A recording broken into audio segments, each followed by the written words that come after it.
Números 9, do versículo 15 até o 23. Mesmo assentados, mas com toda a reverência à palavra de Deus, vamos ler de maneira alternada esse texto. Diz assim: No dia em que foi erigido o tabernáculo, a nuvem o cobriu, a saber, a tenda do testemunho, e à tarde estava sobre o tabernáculo uma aparência de fogo até a manhã.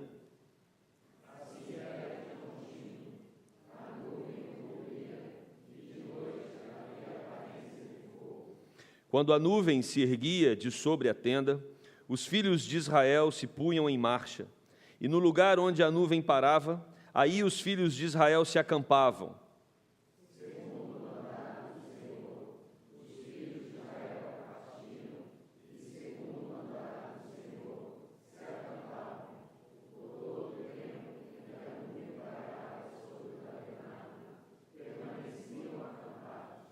Quando a nuvem se detinha muitos dias sobre o tabernáculo, então os filhos de Israel cumpriam a ordem do Senhor e não partiam.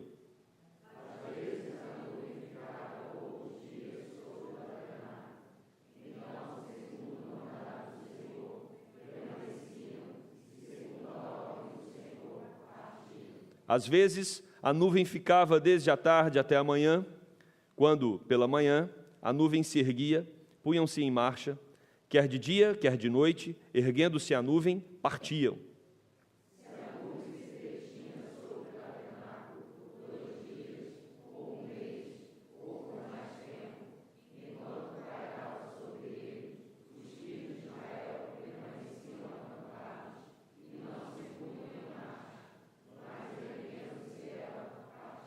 Juntos, segundo o mandado do Senhor, se acampavam, e segundo o mandado do Senhor, se punham em marcha, cumpriam o seu dever para com o Senhor, segundo a ordem do Senhor, por intermédio de Moisés. Vamos falar com Deus mais uma vez?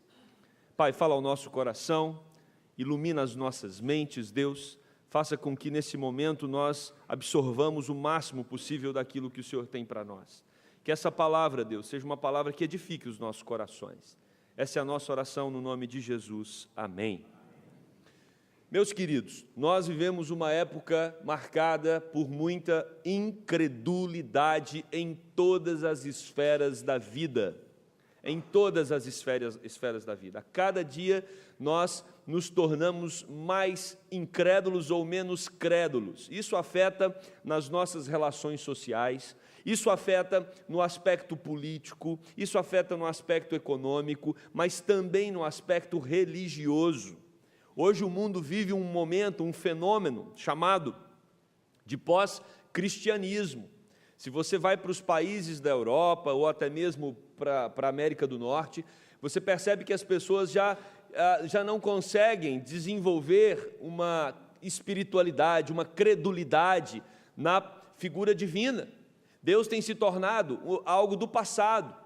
E a consequência disso está aí para que todos nós possamos perceber de maneira muito clara, né? A Europa, por exemplo, disse que Deus foi a razão de muitas guerras que aconteceram na Europa e por isso eles resolveram pedir Deus para sair do país ou dos países dali, e eles há pouco tempo celebraram 50 anos sem Deus, 50 anos sem guerra.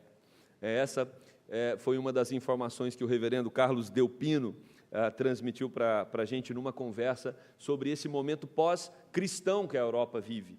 E nós vivemos num país curioso, porque o Brasil não é um país de todo incrédulo, mas nós temos uma credulidade aqui muito confusa. A credulidade do brasileiro é uma credulidade sem muitas definições profundas. Se você sair pela rua perguntando se as pessoas creem em Deus, muitos vão dizer que creem. Mas se você fizer uma segunda pergunta que aprofunda um pouco mais a questão, as pessoas já não vão ter condições de responder, porque elas creem e creem em alguma coisa, creem de alguma forma, mas muito superficial. E quando nós observamos a nossa espiritualidade, nós precisamos nos atentar, porque é possível que nós desenvolvamos uma espiritualidade equivocada. É possível que nós desenvolvamos uma fé que não seja a fé bíblica. E não é muito difícil disso acontecer. Quando nós utilizamos da fé para o nosso próprio serviço, para o nosso próprio bem, quando o objetivo da fé somos nós mesmos, isso se torna um perigo, porque o objetivo da fé não é o meu bem-estar. O objetivo da fé cristã não é que eu consiga adquirir aquilo que eu tanto sonho. O objetivo da fé cristã não é o meu bel prazer. O objetivo da fé cristã está em Deus, na nossa relação com Ele. O centro não sou eu, o centro é Ele. Algumas teologias se apegaram a um conceito de fé muito enraizado ultimamente na sociedade, que é um conceito ligado ao pensamento positivo. No Brasil isso é muito fértil. Tem muita gente que acha que fé é você pensar positivamente. Então o indivíduo fala assim, eu vou conseguir fazer isso, eu vou conseguir fazer isso. O incrédulo, uma pessoa que não tem Jesus, diz assim, eu vou conseguir fazer, eu vou conseguir passar nessa prova, eu vou conseguir resolver essa questão, eu vou conseguir comprar isso, eu vou conseguir. O crente, ele só põe em nome de Jesus, mas continua com a mesma estrutura. Eu vou fazer, eu vou conseguir, eu vou viajar, eu vou comprar, eu vou passar em nome de Jesus. Como se o nome de Jesus fosse mágico e fosse um instrumento que desse para ele, garantisse para ele aquilo. Imagina, gente, se nós só usássemos o nome de Jesus e a partir daí a gente tivesse o que quisesse. Imagina se isso desse certo. Então, até uma dica já de início, não use o nome de Jesus não. Porque esse é um dos mandamentos. Não tomarás o nome do teu Deus em vão. Então assim, e nem a Bíblia ensina que você tem que pedir em nome de Jesus, porque aí pedindo você vai ganhar o que você quiser. Seria uma mágica, né? Seria muito fácil se isso acontecesse. O nome de Jesus não é para ser usado dessa forma. O nome de Jesus é um nome a ser glorificado por nós. O que a Bíblia nos ensina é que nós devemos pedir. Se Deus quiser nos dar, Ele vai nos dar. O centro daqueles que querem uma fé sadia, uma fé saudável, não é a própria vontade, mas é a vontade de... E aí está o X da questão, aí está o centro daquilo que a gente vai tratar hoje à noite. Será que eu realmente me interesso pela vontade de Deus? Será que eu realmente acredito, com todo o meu coração, de que Deus tem um plano melhor para a minha vida do que os meus próprios planos? Porque, irmãos, eu não sei vocês, mas às vezes eu tenho a sensação que os meus planos são melhores do que os de Deus. Às vezes eu acho que eu consigo resolver algumas questões e elaborar algumas saídas para a minha vida que são mais eficientes do que esperar em Deus. E é aí que a gente se perde. E nós estamos diante de um texto muito interessante, porque o povo de Israel havia saído do Egito. Vamos relembrar a história. O povo estava lá escravizado, sofrendo muito. Quando o projeto de Deus para retirar o povo é colocado diante de Israel, ali no Egito, quando Deus disse que iria libertá-los, e aí Deus usa Moisés para falar isso para Faraó, o que Faraó faz? Piora a situação. Já vimos isso alguns domingos atrás. Faraó piora a situação. E o povo passa a sofrer mais. O povo então diz para Moisés, Deus falou que ele nos libertar e a situação piorou? Quantas vezes você já sentiu que isso aconteceu com a sua vida? Você estava orando pouco. Aí você falou, gente, minha vida está complicada porque eu estou orando pouco. Eu vou orar mais. Se orou mais, complicou mais. Às vezes acontece isso na nossa caminhada, na nossa jornada cristã. E é exatamente esse o quadro do povo de Israel. E aí, de repente, nós entendemos e vemos ali Deus elaborando todo esse projeto de libertação. Deus liberta o povo vai embora no primeiro obstáculo, e era um grande obstáculo. Eu já me rendi ao fato de que se eu estivesse ali no meio do povo, eu também estaria murmurando como eles, porque o primeiro obstáculo era um mar, de um lado o mar, do outro lado o exército. Ou seja, ou morre afogado, ou morre degolado pelo exército que está chegando. E aí o povo fica desesperado e vira para Moisés e diz, então o plano de Deus era esse, tirar a gente do Egito, que estava numa situação complicada, para a gente morrer aqui no deserto. O mar se abre, o povo passa, mas aí eles então adoram a Deus, glorificam a Deus, bendizem ao Senhor, porque Deus os libertou com a sua mão poderosa, aleluia, né? Um momento ali de muita euforia espiritual, até que eles descobrem que estão no deserto, e no deserto não tem água. Aí eles reclamam de novo para Deus, Deus, o Senhor trouxe a gente para o deserto, para a gente morrer de sede? E aí Moisés fica nervoso, bate na pedra, brota a água da pedra, e Deus mostra para aquele povo que Ele é Deus que faz brotar água no deserto. Mas no deserto também não tem comida. E aí aquele povo reclama de novo para Moisés. E é óbvio, tinha que reclamar, né, gente? Ou não? Mas não tem comida, morre de fome. Então tem que ter comida para sobreviver. Aí o povo vai para Moisés e fala: Moisés, não tem comida, vamos morrer de fome. Saímos do deserto para morrer de fome aqui, saímos do Egito para morrermos de fome no deserto. Deus faz cair comida do céu. Que maravilha, imagina você no deserto, recebendo comida do céu, mas o mesmo cardápio todo dia, gente, quem aguenta? O povo reclama. Estou cansado de comer desse pão, não tem outro pãozinho não tem um australiano, um francês, né? Só esse pãozinho seco que cai do céu. Só essa carne, não aguento mais essa carne, tem que variar, né? Tem todo um cardápio aí que a nutricionista monta para a gente, um dia é peixe, um dia é frango, um dia é carne vermelha, não dá para comer a mesma carne. Aí o povo começa a reclamar, e Deus se ira com o povo. E a Bíblia vai dizer, e é bem nesse contexto que Números está inserido, que Deus então resolve não permitir que essa geração entre na terra prometida, porque é uma geração que murmura muito, uma geração que reclamou muito dele. Ele disse: olha, vocês não entrarão na terra prometida, essa bênção será para os filhos de vocês, todos vocês morrerão no deserto, porque vocês murmuraram muito. E aí eu já quero dar uma dica para você: cuidado com a sua reclamação. O nível de insatisfação que você tem com a vida que você leva revela a sua amargura para com Deus. Quanto mais nós reclamamos, o problema não é a situação, muito cuidado. Às vezes nós somos iludidos achando que os problemas que nos cercam, eles justificam a nossa murmuração. Não. Quando você crê no Deus poderoso, no Deus que cuida, no Deus que sustenta, se tem tribulação ao seu redor, é com a permissão de Deus. Então você está com um problema, é com Deus, não é com a sua situação. A nossa reclamação revela o nosso problema de confiança em Deus. E é exatamente sobre isso que eu quero tratar hoje à noite. Como vivermos na dependência de Deus, de fato e de verdade. Como vivermos na dependência, acreditando que Deus cuida de nós, mesmo no deserto. A primeira coisa que nós precisamos ter em mente é que Deus está presente. Se você tiver alguma sombra de dúvida, se você tiver um pé atrás a respeito da presença e do cuidado de Deus para com a sua vida, você vai ter uma fé equivocada, uma fé instável, uma fé que vai se desestabilizar com as circunstâncias. Não duvide da presença de Deus. O povo de Deus não pode, em momento algum, ter lapsos na sua memória acerca da presença de Deus no nosso meio.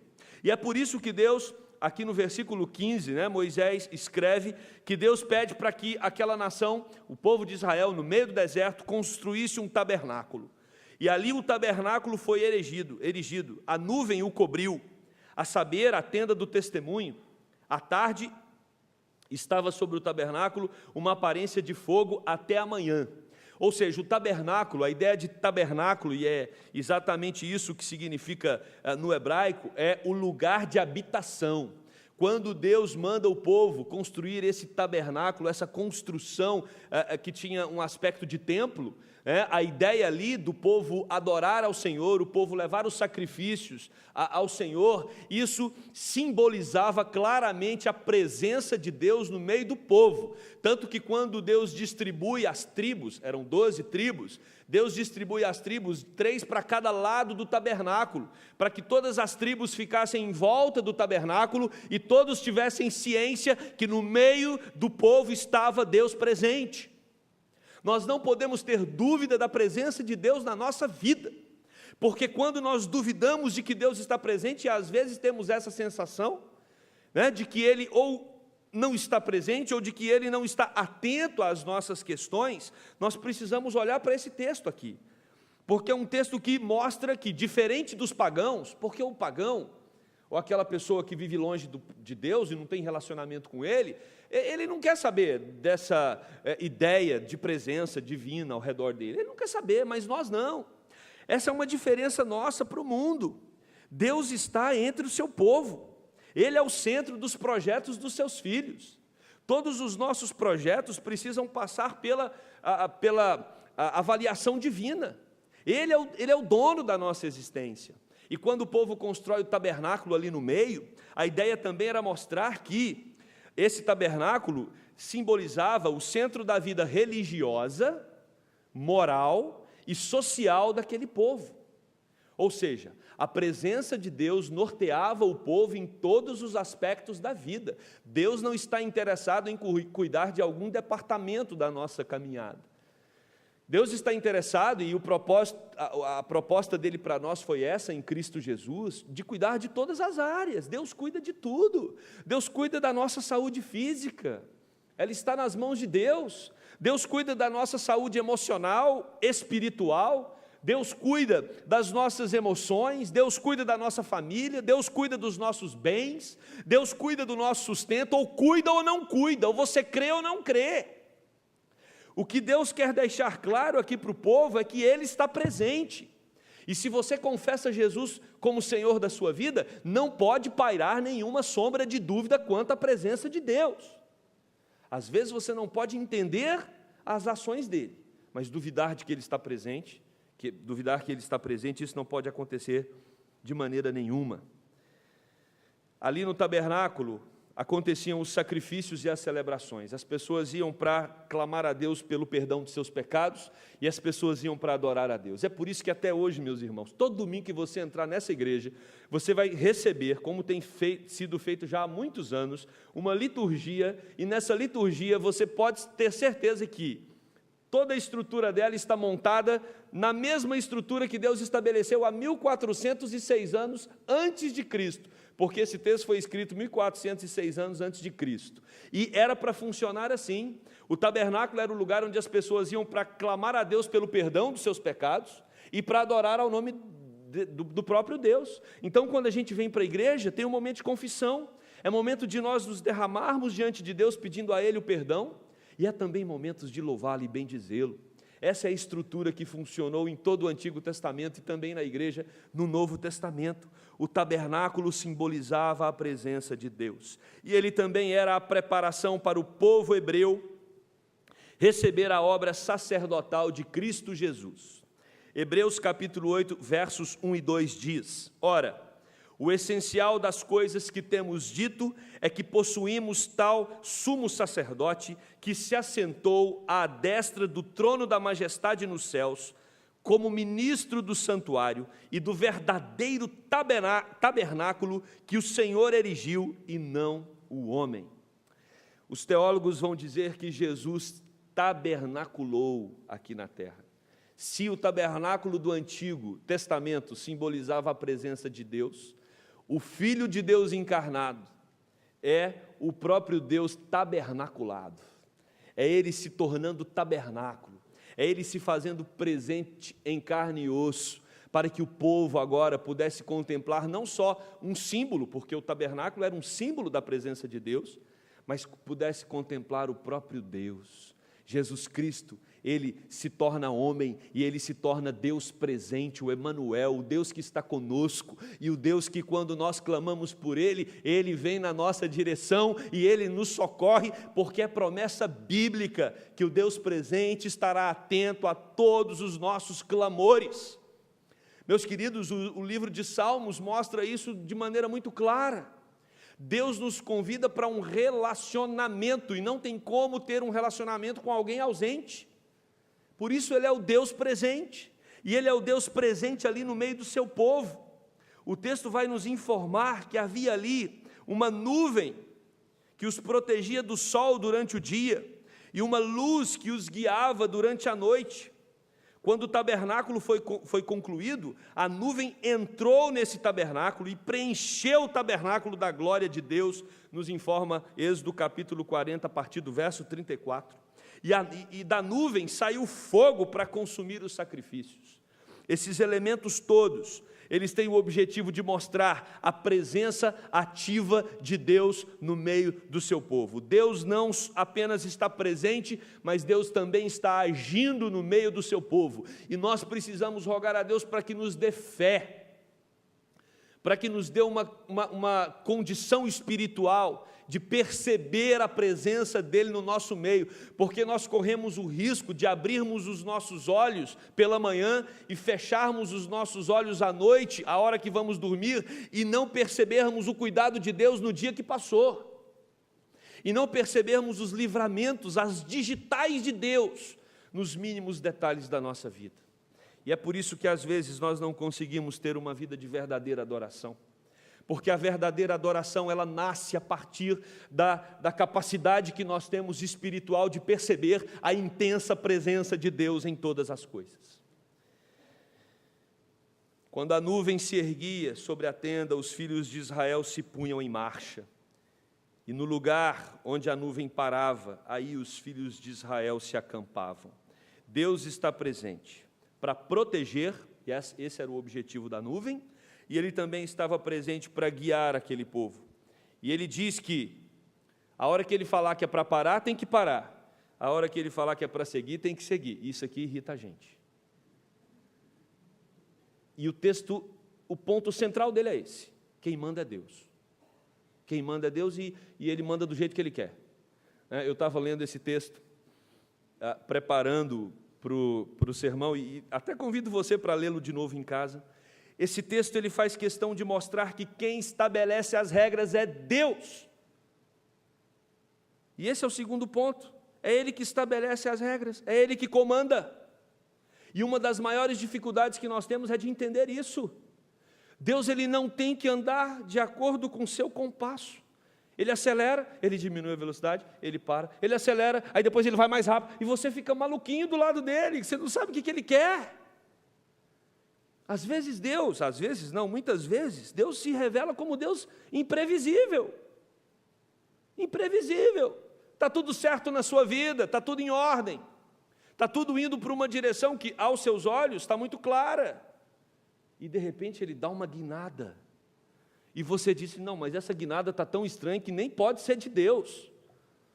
Ele vira tudo, Ele muda tudo, e você fala: mas não pode, não faz sentido, não tem lógica, eu não construí a minha vida até aqui para isso. E Deus então diz para você de alguma forma: eu não me submeto aos seus sentidos, às suas lógicas e aos seus projetos. Porque se você quer um Deus que se submeta ao seu sentido, à sua lógica e ao seu projeto, você vai ter que construir um ídolo menor que você. Aí você manda nele. Aí você manda nele. Mas enquanto você quiser seguir o Deus verdadeiro, quem se submete é você. E esse texto, ele tem um aparente destempero no processo. O processo é destemperado, porque Deus fala assim, o texto fala: Deus vai fazer com que a nuvem pare por um dia, vocês vão ficar parados um dia, mas depois Deus vai fazer com que a nuvem fique parada 30 dias, e aí vocês vão ficar parados 30 dias. Não depende de vocês, não depende da organização de vocês, não depende da vontade de vocês, depende da vontade de Deus. É Ele que estabelece as regras, Ele é o Senhor do tempo, e às vezes nós queremos acelerar, às vezes nós queremos que Ele vá mais devagar, e não depende da minha e nem da sua vontade. Por isso, irmãos, alguns princípios da nossa vida precisam estar muito bem estabelecidos, algumas teologias precisam estar muito claras no nosso coração. A primeira delas é: Deus é bom. Deus é bom, porque às vezes nesta maneira de Deus agir, nesse relacionamento dele conosco, o qual não se submete às nossas vontades, a gente pode achar Deus até como alguém que não é tão bom, porque Ele não faz o que eu quero, mas Ele é bom, e o que Ele quer é muito melhor do que aquilo que você quer, e isso é ter fé, isso é acreditar que o seu Deus é um Deus que vai além de você, enxerga muito mais amplo do que você, percebe as coisas com muito mais profundidade do que você, e cabe a você apenas confiar. E nesse exercício de confiar em Deus, às vezes nós titubeamos, porque a gente acredita que tem condições de fazer algo melhor do que Ele. E esse texto vai dizer que é Ele quem diz, e é Ele quem dita a velocidade do processo, a velocidade dos projetos que estão sendo estabelecidos. Ele não antecipa, não atrasa e não se submete ao nosso tempo.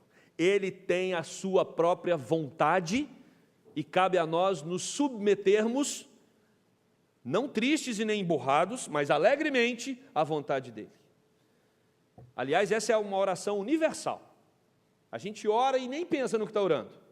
Seja feita a tua vontade. Você orou um dia isso? Então relaxa. Confia. Confia. Acredita na vontade dele. Às vezes parece estranha. Como é estranho ter ali no deserto 400 mil pessoas sem água e sem comida. É estranho Deus tirar o povo de um lugar que eles eram escravizados, mas tinha água e tinha comida, e levar para um deserto. E ali o povo então disse para Moisés: não faz sentido, Moisés, a gente pelo menos tinha comida e água, agora a gente não tem nem comida nem água, estamos aqui no deserto.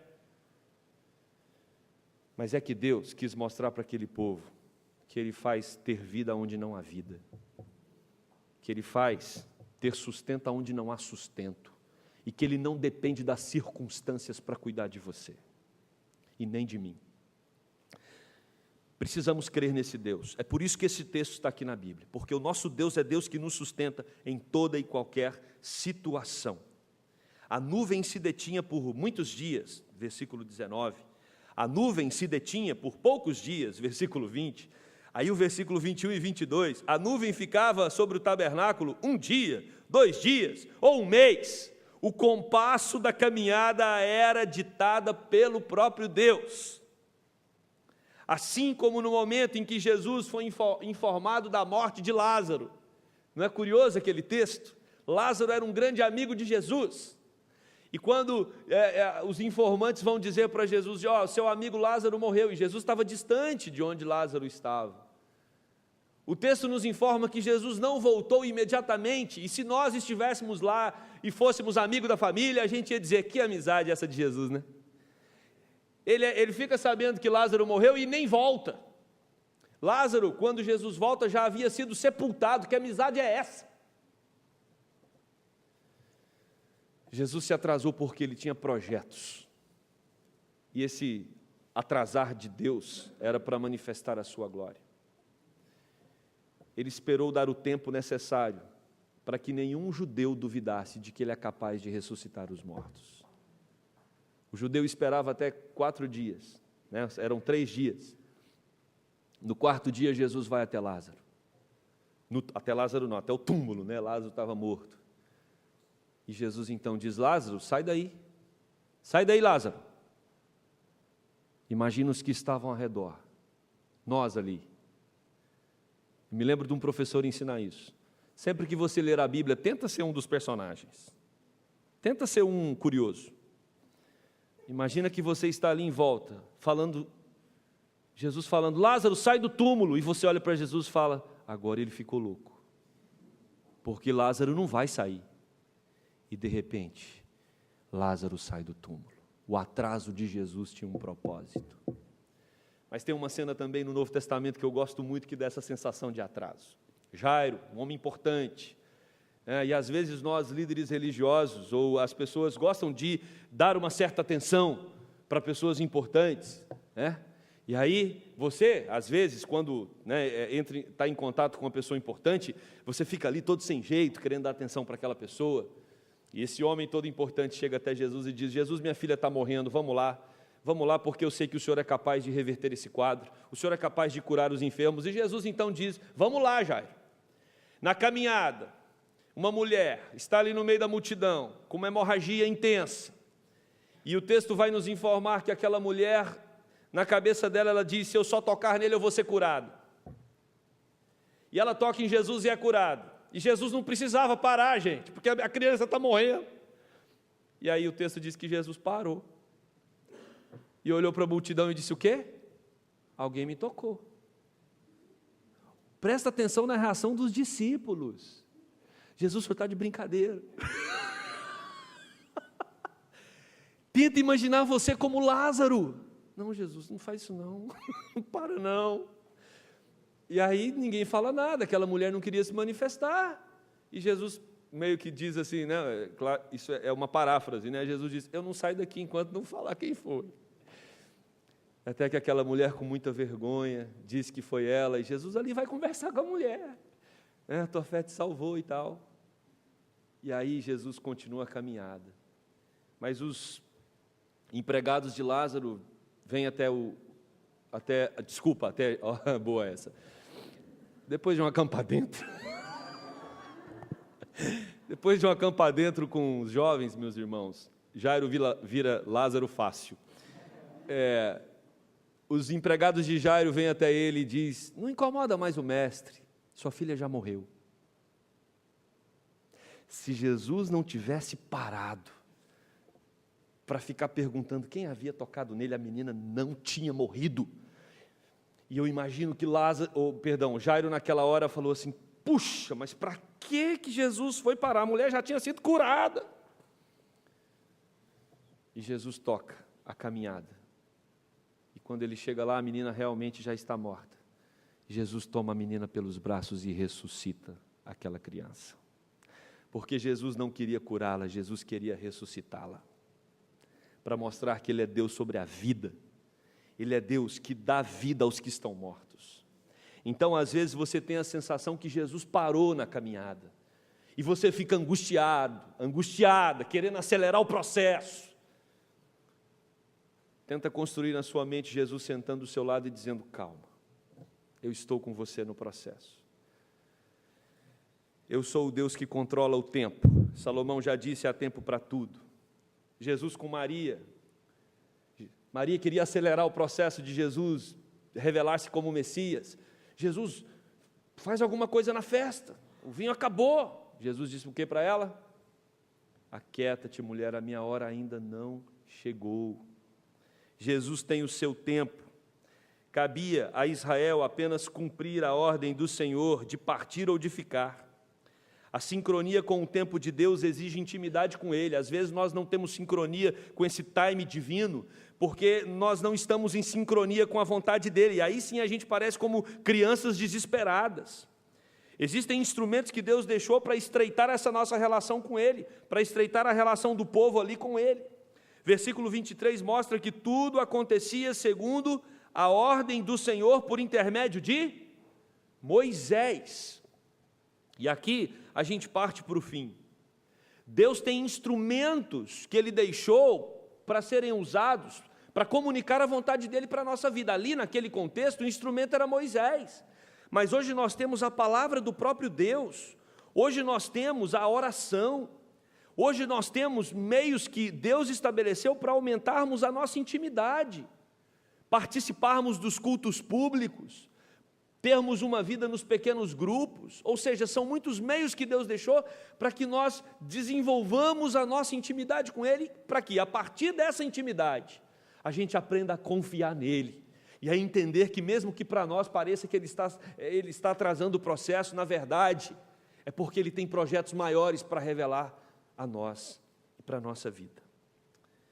Ame a palavra de Deus, creia que através da Bíblia, Deus pode pastorear o seu coração para acalmá-lo em momentos de dificuldade. O salmista diz no Salmo 119, versículo 112: induz o meu coração a guardar os teus decretos para sempre até o fim. Eu induzo, eu insisto, eu direciono o meu coração para guardar os teus decretos, porque mesmo que eu esteja atravessando um deserto, o Senhor se faz presente do meu lado. É isso que nós precisamos ter firme em nosso coração. Deus tem propósito no ritmo da caminhada. Salmo 139 diz que todos os nossos dias estão escritos e determinados. E em nenhum deles Deus vai te abandonar. Nenhum deles. Isso é fé. Isso é fé. Fé é viver na dependência desse Deus, entendendo que Ele tem projeto. E é Ele quem dita o ritmo da caminhada. Por isso eu quero concluir dizendo para você: não duvide do Senhor. Não titubeie no seu coração. Não desenvolva uma fé que não acredita, ou uma fé incrédula. Isso é possível, uma fé incrédula, uma fé equivocada. Não deixe os seus sentimentos ou a sua razão te enganar com a dúvida. Às vezes a gente sente que Deus não está. Eu estou sentindo que parece que Deus não está comigo. Ou às vezes até por uma dedução racional. Se Deus estivesse comigo, não aconteceria isso, né? Não deixe nem a sua mente, nem as suas emoções colocar em xeque a presença de Deus com você. Deus está presente, Deus cuida do seu povo e Deus sustenta o seu povo. Desenvolvam uma fé maior do que as suas intuições e deduções. Deus está conosco. Ele tem planos para as nossas vidas. Ele é imprevisível. Ele é imprevisível. Ele pode produzir mudanças em você que você não imaginava. Ele pode levar você para lugares que você jamais pensou que iria. Ele pode fazer coisas para você que você jamais pensou que ia receber essas coisas dele. Ele tem coisas maravilhosas, mesmo diante da imprevisibilidade de Deus. Saiba que o que Ele quer dar a você, o que Ele quer derramar sobre a sua vida, é muito mais do que você pode imaginar. Se apegue a Ele, através dos instrumentos que Ele deixou para guiar você. Ame a palavra de Deus, ame a vida de oração, se envolva com Ele, tranquilize o seu coração, porque um dia, assim como aconteceu com Israel, nós chegaremos na terra prometida. Porque Deus não é homem para mentir. Ele cumpre as suas promessas, e Ele está com o seu povo, Ele está conosco, e Ele nos guia todos os dias. Que Deus te abençoe com essa palavra. Amém? Vamos orar? Querido Deus e eterno Pai, o Senhor conhece o nosso coração. Como o nosso coração vacila, Deus. Como o nosso coração, às vezes, manifesta algum nível de incredulidade, ou uma fé equivocada. Tem misericórdia de nós, ó Deus. Que não sejamos como essa primeira geração no deserto, uma geração que reclama, uma geração que murmura, uma geração que está sempre te questionando, uma geração que está sempre pondo em dúvida a Tua palavra. Tenha misericórdia de nós, ó Deus. Que sejamos pessoas tementes ao Senhor, que creem de verdade que o Senhor se faz presente no nosso meio, e que essa presença é muito clara, tão clara como o fogo que iluminava o povo durante a noite, tão clara como a nuvem que aplacava o calor durante o dia. O Senhor está sobre o teu povo, o Senhor está em nós através do teu Santo Espírito, e que essa presença seja a cada dia mais perceptível, e que essa percepção, Deus, cresça por meio dos exercícios espirituais, que nos ajudam a identificar que o Senhor é o Deus que nunca abandona os seus filhos. Muito pelo contrário, o Senhor é o Deus que envia Jesus para trazer os filhos que estavam abandonados para o teu lar, para que o Senhor pudesse cuidar de cada um deles. E aqui estamos nós. Nos ajude a crer no cuidado do Senhor sobre a nossa vida em todo momento. Essa é a nossa oração no nome de Jesus, o nosso Senhor e Salvador. Amém e amém.